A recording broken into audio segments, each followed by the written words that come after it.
Good morning and a very, very happy morning. We are reading Be Your Future Self. Now we are on page number 109 और सच्चाई #6 truth #6 कर रहे हैं और title है success यानी सफलता कब मिलती है हमें, जब हम अपने आप से सच्चे होते हैं, अपने फ्यूचर सेल्फ के साथ सच्चे होते हैं, उसके अलावा ये मिल ही नहीं सकती है। डेरेक सिवर्स कहते हैं फ्यूचर को चेस करो, कल की दुनिया के अंदर जीवन जियो। ये सबसे एक्साइटिंग तरीका है जीवन जीने का। आपको हर बार ऐसा लगेगा कि आज एक बच्चे का बर्थडे है, हर रोज़ एक नया सरप्राइजिंग ब्रेक थ्रू होगा और ये आपके ब्रेन को हेल्दी रखेगा, यंग रखेगा, एक्टिव रखेगा। सिंस हर रोज़ कुछ नया होगा तो आप हैबिट्स के आधार पे नहीं पढ़ोगे, है ना, ठीक है ना, और पूरी अटेंशन लगाओगे कि हर रोज़ मुझे क्या नया सीखना है। और अबव ऑल आप अपने प्रति बिल्कुल ट्रू रहेंगे, ये कहा विलियम शेक्सपियर ने। एडोल्फ हिटलर एक पेंटर थे, वर्ल्ड वॉर टू में भी, during the leading up and even during World War Two. 1925 में जो उनकी ऑटोबायोग्राफी लिखी गई, हिटलर ने डिस्क्राइब किया कि उनका एक चाइल्डहुड ड्रीम था कि वो एक प्रोफेशनल आर्टिस्ट बनते। 2007 में जब वो 18 साल के थे, हिटलर अपने कुछ इनहेरिटेड पैसे को लेकर, जो कि तकरीबन 700 क्रोनन थे, वो वियना को गए ताकि वो एक आर्टिस्ट बन सकें। बहुत हार्ड काम करे, बहुत मुश्किल काम करे उन्होंने, बहुत सारे साल इस क्राफ्ट में, लेकिन उनके ड्रीम ये पूरा नहीं हुआ जब उनको academy of fine arts Vienna में एंट्रेंस नहीं मिली। 1908, 1909 में 2 बार उनकी एंट्रेंस के लिए उनको रिजेक्ट कर दिया गया। उसका कारण ये था कि इंस्टीट्यूट को ये लगा कि उनके पास में आर्किटेक्चर का जो टैलेंट है वो ज़्यादा है, पेंटिंग का टैलेंट कम है। ये जो रिजेक्शन थी ये उनके लिए एक बहुत ही सिवियर ब्लो थी और उनकी लाइफ को वो एक डिफरेंट डायरेक्शन में ले गई। स्टीवन प्रेसफील्ड अपनी book the war of art में लिखते हैं कि ये जानना कि हिटलर एक आर्टिस्ट बनना चाहता था, ने उसकी कोई पेंटिंग नहीं देखी, लेकिन रेजिस्टेंस ने उसको मारा। कहते हैं ये ओवर स्टेटमेंट रखेगी, लेकिन मैं ये कहूँगा कि हिटलर के लिए वर्ल्ड वॉर 2 शुरू करना ज़्यादा आसान था कि ब्लैंक स्क्वायर के ऊपर पेंटिंग करना। सोचिए अगर हिटलर एक रास्ता खोज पाता, कोई और रास्ता खोज पाता जिससे कि वो सक्सेसफुल आर्टिस्ट बन पाता, अगर सिर्फ उसने अपना जो फ्यूचर सेल्फ देखा था एज एन आर्टिस्ट, उसके ऊपर वो लगा रहता, रिजेक्शन या फेलियर को वो हैंडल नहीं कर पाया, आशा और रास्ता नहीं निकाल पाया, वो रिजिड था, पूरी ज़िंदगी वो आर्ट प्रोड्यूस करता रहा, लेकिन वो उसके लिए ज़्यादातर डिस्ट्रैक्शन था, वो उसके लिए फोकस ऑफ सक्सेस नहीं था। इस टर्म को कि आप कुछ बनना चाहते हैं और कुछ और तरफ निकल जाते हैं, इसे टर्म दी गई है शेडो कैरियर। जिस समय ये ऐसे लोगों के लिए है कि वो चलते तो किसी और पाथ पे, जब वो कर नहीं पाते हैं तो उसको छोड़ देते हैं और कहीं और निकल जाते हैं। और ऐसा क्यों होता है?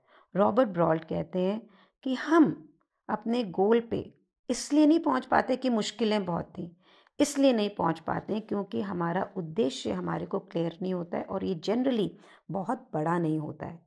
राइटर कहता है कि हिटलर की कहानी एक एक्सट्रीम वर्जन है, ऐसी बहुत सी कहानियां हैं, लेकिन बहुत सारे लोग ऐसा करते हैं। राइटर डेरेक सिवर्स, जो कि फिलोसोफर हैं, एंटरप्रेन्योर हैं, वर्ल्ड ट्रैवलर हैं, उनका एक बिलीफ है कि बीइंग सक्सेसफुल का मतलब क्या है। उनका ये कहना है कि इट डजंट मैटर कि आप कितने अकम्प्लिश्ड हैं इस समय, आप सक्सेसफुल नहीं हैं अगर आप अपनी ज़िंदगी में जो चाहते हैं, जो विश्वास करते हैं, वो आप कर रहे हैं। टिम फेरिस ने पूछा, जिस समय आप शब्द सक्सेसफुल को सोचते हैं तो क्या सोचते हैं और कौन सा पहला नाम आपके माइंड में आता है और क्यों आता है? सो डेरेक ने यहाँ पे क्या रिस्पॉन्ड किया, वो कहते हैं कोई भी जब क्वेश्चन पूछा जाता है तो उसका जो पहला आंसर होता है ना, वो एक ऑटोमेटिक होता है। हम पूछें कि भी सबसे फेमस पेंटिंग कौन सी, मोनालिसा, सब जीनियस कौन है, आइंस्टाइन, म्यूज़िक कंपोज़र कौन है, मोजार्ट, तो एक इंस्टेंट अनकॉन्शियस ऑटोमेटिक थिंकिंग होती है। लेकिन उसके बाद में जब हम उसे मनन चिंतन करके देखते हैं तो वहाँ पर एक slow, conscious, rational, deliberate thinking होती है। डायरेक्ट कहते हैं मैं इस थिंकिंग पे बिलीव करता हूँ ताकि ऑटोमेटिक रिस्पॉन्सेस से निकल कर अपनी ज़िंदगी के अंदर डेलिब्रेट रिस्पॉन्स के साथ में काम कर सकूँ। उन्होंने टिम के क्वेश्चन को एक अलग ढंग से बोला कि ऐसे पूछो, when you think of the world successful, उस समय तीसरा व्यक्ति कौन है जो आपके माइंड में आता है? प्रश्न क्या था? जब तुम सक्सेसफुल शब्द बोलते हो तो पहला व्यक्ति कौन है आपके माइंड में आता है? ये कहता है कि तीसरा व्यक्ति कौन आता है, ताकि आप डेलिबरेटली सोच के बताओगे। और फिर ये तीसरा व्यक्ति पहले नाम आने से, व्यक्ति के नाम आने से पहले ज़्यादा सक्सेसफुल क्यों है? ऐसा इसलिए है कि हमने किसी भी एक रिजल्ट को देखा और बोला कि हाँ, ये व्यक्ति सक्सेसफुल है, लेकिन हमें अभी ये नहीं पता है कि उस व्यक्ति का उद्देश्य क्या था। अगर for an example Richard Branson एक क्वाइट ज़िंदगी चाहता था, सिंपल ज़िंदगी चाहता था, लेकिन वो एक कंपनीज के बाद में कंपनीज खोलता हुआ चला गया, तो कुछ चेंज हुआ ना उसकी ज़िंदगी में, तो हम उसे सक्सेसफुल नहीं बोलेंगे। कहने का अभिप्राय क्या है? सफलता वो है जो आप अपनी ज़िंदगी में करना चाहते हैं और वो आप कर रहे हैं। सफलता वो नहीं है कि आपने बहुत सारा पैसा कमाया, विन किया, लेकिन आप वो करना नहीं चाहते थे। तो सक्सेस वही है कि जो आप अपना ट्रू सेल्फ है, फ्यूचर सेल्फ है, जो आप रियल में इच्छा करते हो, वो आपकी लाइफ के अंदर है, चाहे आप फेमस हैं या नहीं हैं। इससे कोई भी चीज़ अगर कम है तो आप फेलियर हैं। जैसे जैसे आप इन सोच से, जैसे हम ये बुक पढ़ रहे हैं, मैं बहुत इवॉल्व हो रही हूँ, आप भी हो रहे होंगे, तो आपके पास में चॉइस है कि हम अपने पुराने रास्ते पे चलें या नए रास्ते पे चलें। तो बहुत सारे लोग बहुत सफल लगते हैं, लेकिन है क्या actually? Pseudo version of life. वो ज़िंदगी कोई और जीना चाह रहे हैं और जी कोई और रहे हैं, क्योंकि वो ट्रूली लाइफ के अंदर जब वो शुरू हुए थे ना कि मुझे ज़िंदगी ऐसी चाहिए, वैसी चाहिए, ये है, अंदर से कुछ और चाह रहे होते हैं।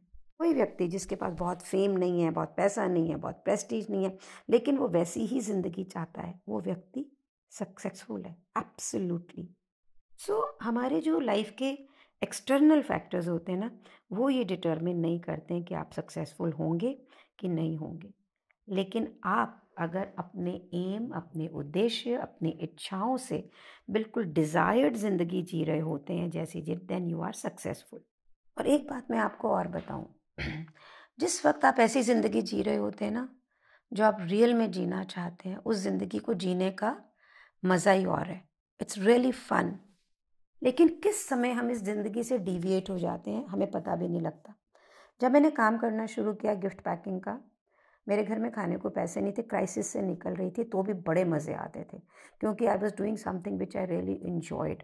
कम पैसे होने का स्ट्रेस नहीं था, अपने मन के काम करने का बहुत ही हैप्पीनेस थी, आपको बता सकती हूँ। बहुत सारे पैसे कमाने के बाद में ये काम मेरे लिए स्ट्रेस हो गया। जैसे कि आज हमने पढ़ा कि मैं मस्ती के लिए काम कर रही थी और उसका एक बाय प्रोडक्ट था पैसे के आना। अब मैं पैसे के लिए काम करने लग गई और जो मेरा डिज़ाइनिंग था वो स्ट्रेस हो गया, बिकेगा कि नहीं बिकेगा, होएगा कि नहीं होएगा, फन एलिमेंट उसमें से ख़त्म हो गया। सो मेरा उद्देश्य क्या था? आज मैं अगर ये बुक पढ़ रही हूँ, ये चैप्टर पढ़ रही हूँ, तो मैं रियलिटी में मेरी लाइफ में क्या चाहती हूँ? काम तो मैं वही कर रही हूँ जो मैं करना चाहती हूँ, लेकिन उसके साथ में बहुत सारी चीज़ें हैं जो मैं ओवरलुक कर रही हूँ। लाइक मैं चाहती हूँ कि मेरा जो ब्रांड मैंने मेरे बेटे को दिया है, जो बहुत ही वो उसको एक क्लोज बैंड को दोबारा चला रहा है कि वो दोबारा से ग्रो करे, पर मैं क्यों नहीं उस पर दिमाग लगाती हूँ? क्योंकि मैं कोचिंग से पैसा कमा रही हूँ। अगर मैं उसमें दिमाग लगाऊंगी, उसमें टाइम लगाऊंगी, तो कोचिंग के बिजनेस को शायद मुझे थोड़ा कम ध्यान देना होगा। अब मैं ये देख रही हूँ, तो मेरा रियल में मैं क्या चाहती हूँ? रियल में मैं ये चाहती हूँ कि जिस ब्रांड को मैंने 2002 में शुरू किया, मैं उसको वापस उसी ऊंचाइयों पे लेके जाऊँ। ये मेरे लिए ओपनिंग है इस चैप्टर के बाद में। आपके लिए क्या ओपनिंग है, आप देखो। So I am really going to work on it, plan it in a way कि दूसरे बिजनेस को कोई भी फ़र्क ना पड़े, मेरे कोचिंग बिजनेस को। आप मुझे बताएं कि आप क्या चाहते हैं अपनी ज़िंदगी के अंदर। एक बार बैठ के मनन चिंतन करें। ये ज़िंदगी ना मिलेगी दोबारा, एक ही बार की है, पता नहीं अगले जन्म में क्या होगा और क्या नहीं होगा। So let's live it fully and completely. आपका संग है, साथ है, तो मिलके करते हैं ना इस काम को। Do share, subscribe these videos, and thank you so much for being in my life. Thank you so much.